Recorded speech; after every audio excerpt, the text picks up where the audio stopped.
200 Christians were sleeping in a church when they were set ablaze by Islamic terrorists. The killing of Christians in Nigeria has been ongoing for a long time, but thank God the world is finally beginning to pay attention to the Christian genocide in Nigeria. Following American President Trump's designation of the country, Mr. Toutounji told the broadcast. Listen to the video. The persecution of Christians in Nigeria has reached crisis levels, with thousands of Christians being slaughtered. And US President Donald Trump is now instructing the Department of War for possible action. Joining me now is Bernard Toutounji, National Director of the Aid to the Church in Need, Australia and New Zealand. Bernard, it's horrific to see and hear the reports out of Nigeria. Can you shed some light on what's happening there? Yeah, thanks for the invitation, Rita. Nigeria is a country of 200 million people, basically half Christian, half Muslim. And for 15 or so years now, this sort of situation has gone on. We've got a story from June this year.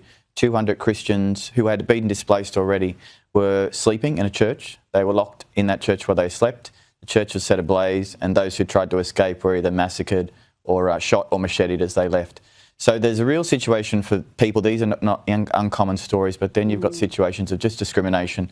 Can't get a job, can't get into politics, can't buy land for the Christian churches.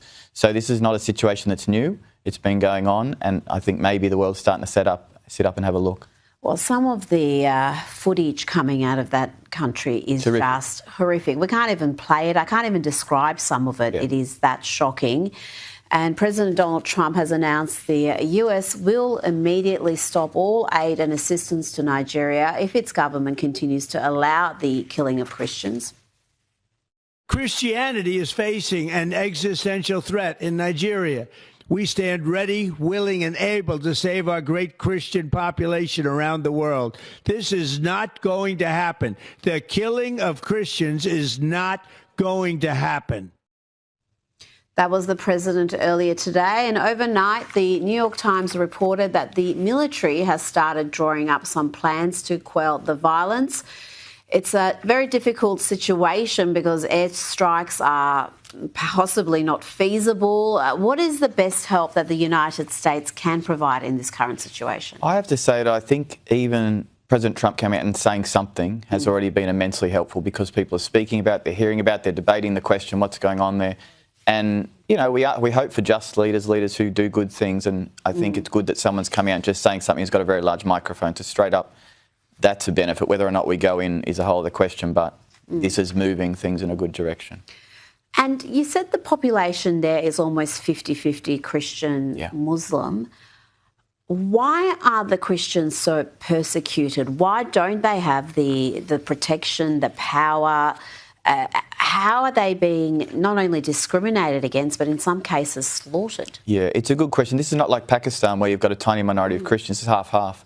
Until 2023, only 2 years ago, politicians ran on a Christian-Muslim ticket. 2023, there was a Muslim ticket that went up. So we've got basically all areas of political and military governance is now governed by Muslims. We have Sharia law in 12 of 36 states from the year 2000. So it's starting to feel to the Christians like, well, this isn't really, we're not really welcome in our home. At the worst level, you've got these sort of massacres. At the general day-to-day level, you've got really, are we welcome here to get a job? Christian children, women have to wear the hijab right through that. Their female schooling, Christian catechists can't be in school, Islamic catechists can. So there's not an equality of person. And the Nigerians are feeling that. Oh, absolutely. Now, international watchdog group Open Doors has reported nearly 70% of Christians killed for their faith last year were in Nigeria.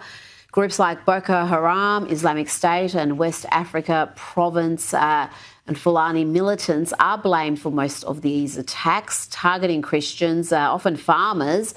Rights group estimate that there are between 4,000 and 8,000 Christian deaths annually, murders annually. And we've got the Nigerian president refusing to address this violence. He said that the characterisation of Nigeria as religiously intolerant does not reflect our national reality, nor does it take into consideration the consistent and sincere efforts of the government to safeguard freedom of religion and beliefs for all Nigerians. what's your response to that? Because there has been so many world leaders really declining to tackle this issue. We've got Donald Trump now coming forward and putting it on the agenda. But where has the UN been? Where has the Pope been? Where has been the international attention on this issue? No one seems to want to put their finger in it. For whatever reason, it's very complex. It's not just simply Christians and Muslims. There's a whole raft of things. But you're talking now 60 to 100,000 people that have died in the last decade. That's not just farmers fighting over land. There's something deeper there. I mean, the president came out, he said what he said.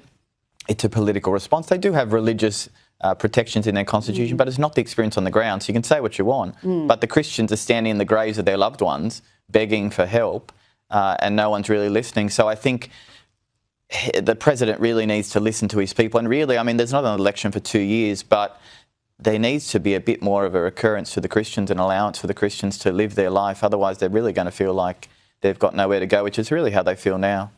And we've seen that experience in so many parts of the Middle East already, where the Christian population has plummeted. Decimated, absolutely. Now, your organisation has launched an emergency appeal for Christians in Nigeria. Can you tell me about where those donated funds will go? Yeah, sure. Aid to Church in Need has been around about 80 years. We've been working in Nigeria for decades now. But as of this moment, a couple of key things we're trying to do, which are worth mentioning, which we don't usually do, is really security for priests, religious leaders. Like, we're putting up fences around seminaries and around convents. We're keeping buying enclosed vehicles for priests so they can get out to their people, because on bikes and bicycles, they're really at risk of attack. The second one, we've got 2 to 3 million people living in IDP camps, internally displaced people now. Most of them don't even have sleeping mats, so all that comes with that, not being able to sleep, not the bugs, the infections. So we're trying to sort of work with those people, bring them material aid, but also we're a pastoral foundation, bring them material aid, give them pastoral support, give them really hope in their situation. These are people of great hope. It's incredible, and I think so many of our viewers will want to back this, because people are just being so shocked and heartbroken by the plight of Christians in Nigeria. Bernard Toutounji, thank you so much for your time. Thanks, Rita. Appreciate it.